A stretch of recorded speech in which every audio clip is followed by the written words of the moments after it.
حضرت امام حسن سے آ کے وظیفہ پوچھا، اس شخص نے کہا حضور اولاد کوئی نہیں تو وظیفہ بتائے، تو آپ نے فرمایا استغفار پڑھا کر، کیا کر؟ اس نے کہا ٹھیک ہے۔ تو حضور پھر میں دوبارہ کب آؤں؟ تو امام حسن کہنے لگے بے اولاد ہے نا تو، استغفار کا وظیفہ بتایا نہ؟ کہا ہاں۔ فرمانے لگے اب اس وقت آنا جب اللہ تجھے 10 بیٹے عطا کرے گا۔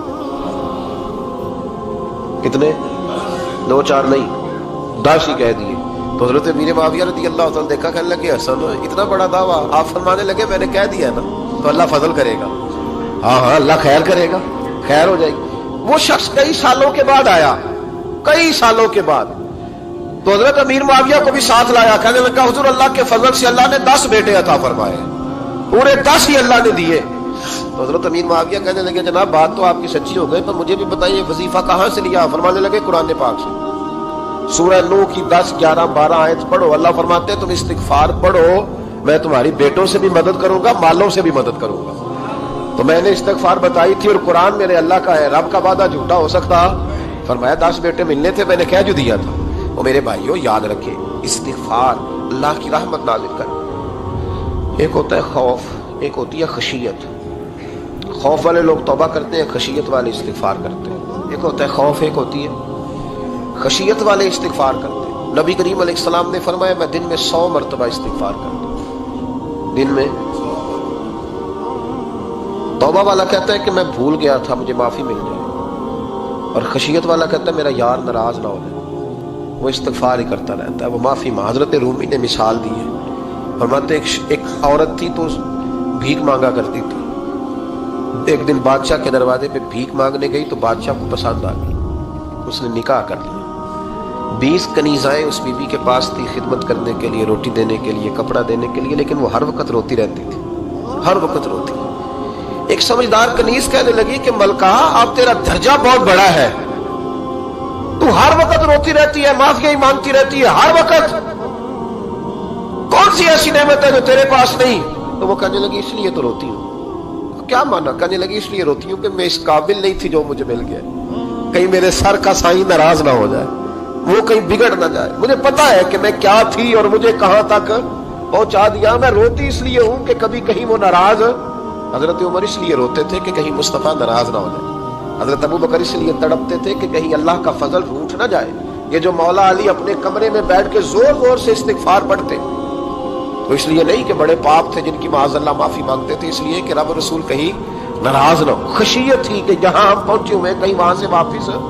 استغفار بندے کی اللہ سے صلح کرا دیتا ہے، بندے کی رب سے صلح ہو جاتی ہے جب استغفار۔ دیکھیں نا بڑی سادی سی بات ہے کہ 2 بھائی ناراض ہو تو بڑا کہتا ہے اس نے میری بے ادبی بڑی کی، تو چھوٹا اگر پاس آ جائے اور پیر پکڑ لے کہ چل یار معاف کر دے، تیرا بھائی نہیں۔ پتہ کیا ہوتا ہے؟ صرف معافی نہیں ملتی، ہاں ہاں صرف معافی نہیں، چھوٹے نے بے ادبی کر دی، بڑے کو تکلیف ہوئی، بات جب آگے بڑھی نا تو بڑے نے شکوہ کیا، جب لوگوں نے چھوٹے کو سمجھایا تو چھوٹا جب معافی مانگتا ہے، ادھر دیکھو میری طرف، جب چھوٹا معافی مانگتا ہے نا اٹھ کے جاتا ہے اور بڑے کے پیر پکڑتا ہے تو میرا معاف نہیں کرتا، بڑا رو بھی پڑتا ہے، بڑا رو بھی پڑتا ہے، اور وہ کہتا ہے کہ وہ میں اور تو اماں کے پاس اکٹھے بیٹھتے، ایک باپ کی موٹر سائیکل پہ اکٹھے بیٹھتے، تو تیرا اور میرا رشتہ یار تو نے یہ کیوں؟ وہ جو آنسو نکلتے ہیں نا وہ درد ہوتا ہے، وہ کیف ہوتا ہے، وہ سوز ہوتا ہے، وہ لذت ہوتی ہے، وہ پیار ہوتا ہے۔ رب کہتا ہے تو معافی مانگ، انہو کان غفارا، تو معافی مانگ، میں تجھے معاف بھی کروں گا، تیرے اوپر رحمت بھی فرماؤں گا، تیرے اوپر کرم نوازی بھی کروں گا، تجھے نواز دوں گا، تجھے عطا کروں گا۔ حضرت موسیٰ کلیم اللہ علیہ السلام کا زمانہ مبارکہ تھا، قحط پڑ گیا، بارش نہیں ہوتی۔ ہم لوگ نا اب تو خیر ہمارے پاکستان میں تو ٹیبل ٹاک ہوتی ہے، ٹاک شو ہوتے ہیں، ہمارے ہاں تو پتہ کیا جاتا ہے کہ بارش ہو کیوں نہیں رہی، اور اس پہ یہ ہوتا ہے کہ دھواں بڑا چڑھ گیا ہے، حالات بڑے خراب ہیں، فلاں ایسے ہو گیا قحط کا۔ ہم تو اسباب تلاش کرتے رہتے ہیں نا جی، فوق بہت زیادہ ہے، فلاں چیز ایسے ہے، فلاں چیز ایسے، ہم تو یہ تلاش کرتے رہتے ہیں۔ وہ لوگ یوں نہیں کرتے تھے، وہ سیدھے جا کے مسلوں پہ بیٹھتے تھے، اس لیے کہ وہ کہتے تھے جب رب چاہتا ہے تو پھر کوئی چیز کسی چیز کو روک سکتی، وہ سیدھے مسلے پہ بیٹھتے۔ اعلیٰ حضرت فاضل بریلوی رحمۃ اللہ علیہ کے پاس ایک مولانا محمد حسین آئے، وہ فلکیات کے بڑے ماہر تھے، تو اعلیٰ حضرت نے فرمایا ذرا ستاروں کا حساب لگا کے دکھاؤ بارش کب ہوگی؟ کہنے لگا پورا مہینہ تو نہیں ہوگی۔ تو اعلیٰ حضرت رحمۃ اللہ علیہ فرمانے لگے کہو کہ میرا علم کہتا ہے مہینہ نہیں ہوگی، اللہ چاہے تو ابھی ہو سکتی ہے۔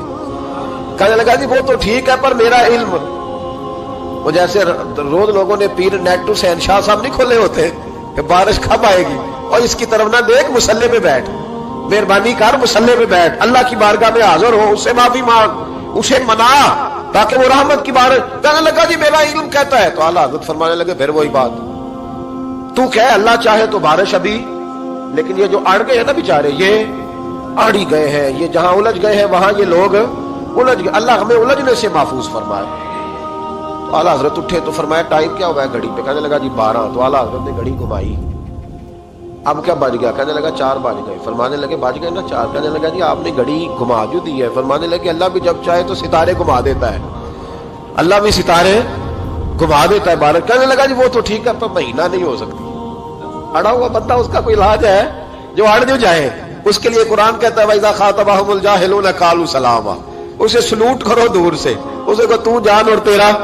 کہنے لگا جی ہو نہیں سکتی پورا مہینہ۔ فرمانے لگے یار تو جا اپنا کام کر۔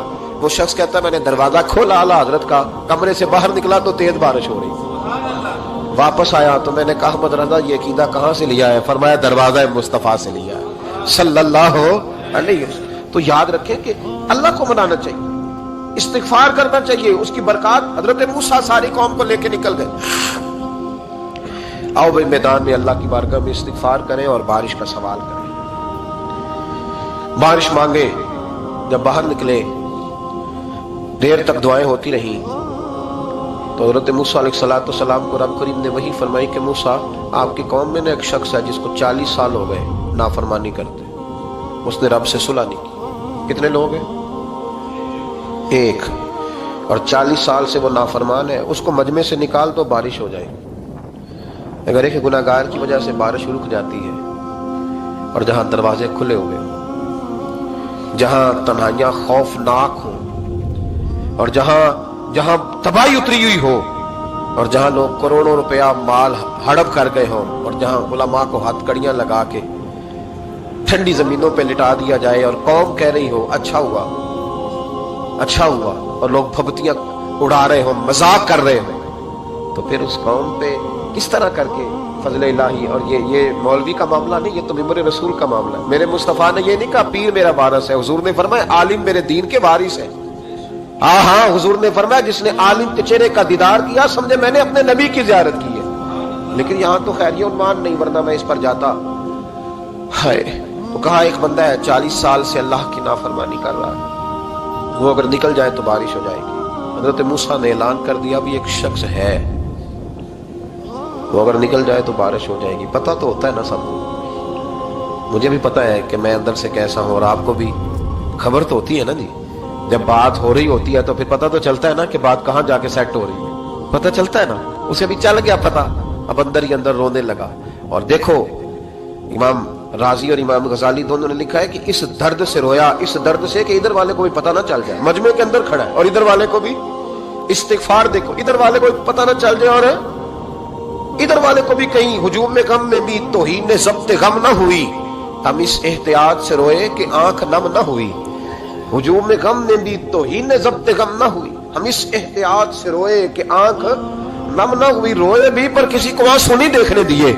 اب اس درد سے کہتا ہے اللہ تو معاف کرنے والا ہے نا، تو معاف کرتا ہے، پردہ پوشی کرتا ہے، اور مالک اگر لوگوں کو پتہ چل گیا تو میرے تو بچوں کا بھی جینا حرام کر دے گا، یا اللہ میری تو آنے والی نسل بھی تڑپ کے وقت گزارے گی۔ مالک تو معاف کر دیا کرتا ہے، لوگ نہیں معاف کرتے، اے اللہ یہ میری خوبیاں بھول جائیں گے، میری خامیوں پر بات، مالک میں یہ ذلت نہیں برداشت کر سکتا، فضل فرما۔ حضرت موسیٰ نے دوبارہ اعلان کیا نکلتے ہو کہ نہیں نکلتے؟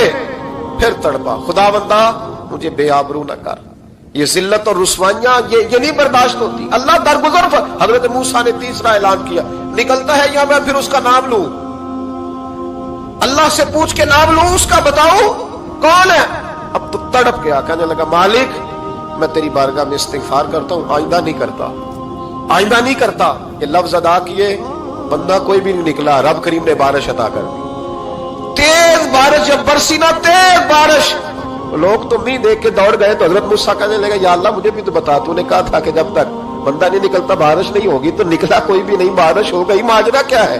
تو رب کریم نے فرمایا موسیٰ بس اس نے مجھ سے صلح کر لی، اس نے مجھ سے صلح کر لی. اور امام غزالی نے لفظ لکھے, حضرت موسیٰ نے پوچھا, حالانکہ اللہ اپنے نبیوں کو غیب کے خزانے دیتا ہے, پوچھا کہ اے اللہ مجھے اس کا نام بتا دے. تو رب کریم نے فرمایا موسیٰ جب گناہگار تھا تب نہیں کسی کو بتایا, جب پاپی تھا تب نہیں بتایا, جب مجرم تھا تب نہیں بتایا, اب کیسے بتا دوں؟ فرمایا اس کی میری صلح ہو گئی ہے. اور فرمایا جو بارش نہیں نہ ہو رہی تھی وہ بھی اس کی وجہ سے نہیں ہو رہی تھی, اب جو ہوئی ہے نا تو یہ بھی اسی کی وجہ سے ہوئی ہے. یہ بارش اب جو ہوئی ہے تو یہ بھی یہ اس گناہگار کے سبب سے. اپنی راتیں اللہ کے ساتھ گزاریں. مصلی پہ بیٹھے, میرے صاحب رحمۃ اللہ علیہ سے جب کو کہتا نا کہ بڑا پریشان ہوں تو کچھ بتائیں, تو فرماتے آج رات مصلی پہ بیٹھ کے اپنے رب سے بات کرنا, میں بھی بات کروں. بندوں کو دکھ بتانے سے عزت میں کمی آتی ہے, اور اگر اللہ کو بندہ اپنے دکھ بتائے تو اللہ عزتیں بڑھا دیتا ہے. ترمذی شریف کی حدیث ہے, نبی پاک علیہ السلام نے فرمایا اگر تو دنیا داروں کو دکھ بتائے گا تو اللہ تجھے غنی نہیں کرے گا, اور اگر تو اپنے رب کو بتائے گا تو اللہ بڑی جلدی تجھے دنیا سے بے نیاز کر دے. تجھے لوگوں کی ضرورت نہیں رہے گی. استغفار کرے, کثرت سے کرے, ذوق سے کرے, مصلی آباد رکھے. ہر شے دیکھو نا, جس طرح کھانے کی میز آباد رہتی ہے, بستر آباد رہتا ہے, ہمارے دیگر معاملات, اگر مصلی نہ آباد رہے تو روح بے چین رہتی, طبیعت بے قرار رہتی. انسان, میں نے دیکھا ہے بڑے بڑے سمجھدار لوگ پاگلوں جیسی زندگی گزار رہے ہیں, بولتے جا رہے ہیں, بولتے جا رہے ہیں, بولتے جا رہے ہیں, ایسے کسی کو کوئی خبر کہ 6 فون اٹھائے ہوئے ہیں, ایسے جیسے ڈسٹرب ہو گئے مینٹلی طور پر. وجہ کیا ہے کہ ان سے جان نہیں چھڑاتے. کبھی سارے موبائل بند کر کے نا, سارے بچے ہر چیز سائڈ پہ کر کے مصلی پہ بھی آنا چاہیے. اور مالک تو بڑا ہی قریب ہے, اللہ تو بڑے ہی کنز المال کی حدیث سنا کے بعد سمیٹتا ہوں. نبی پاک صلی اللہ تعالی وسلم فرماتے ایک شخص تھا بنی اسرائیل میں, بڑا مالدار تھا, تو پھر اس پہ غربت آ گئی. جب غربت آئی تو رو پڑا, کہنے لگا اے اللہ میں غریب ہو گیا ہوں, میری مدد فرما, میں نے بڑی نافرمانی کی ہے تیری. مالدار جب تھا تو بڑی موج کر, یا اللہ میں نے بڑی اب نہیں کروں گا, مجھے اس غربت سے نکال. تو اللہ نے فرشتوں سے کہا کہ دے دو جو مانگتا ہے. تو فرشتے کہنے لگے یا اللہ یہ توبہ کر کے نہیں آیا, ڈر کے نہیں آیا, یہ تو الجھ گیا تب آیا ہے. یہ تجھ سے ڈر کے ہوتا ہے نا ایسے کہ لوگ اللہ سے نہیں ڈرتے جتنا غربتوں سے معاذ اللہ ڈرتے. یا اللہ یہ تو وہ الجھ گیا تب آیا. تو اللہ نے فرمایا پتہ مجھے بھی ہے, لیکن آ تو گیا ہے, چلو دے دو. تو کہا یا اللہ اگر دے دیا تو دوبارہ نہیں آئے گا. فرمایا اس کا بھی مجھے پتا ہے, تم دے دو. اسے دے دیا. جب دولت مل گئی نا تو کہنے لگا اوہو وہ تو میں نے اس طریقہ سے استعمال کیا اس لیے کامیاب ہو گیا. پھر کچھ وقت گزرا تو پھر الجھ گیا, پھر قرضے چڑھ گئے, پھر سارے علاج کر, کہنے لگا یا اللہ اب نہیں کرتا, اب معاف کر دے. 70 دفعہ توبہ کی اور 70 دفعہ توڑی.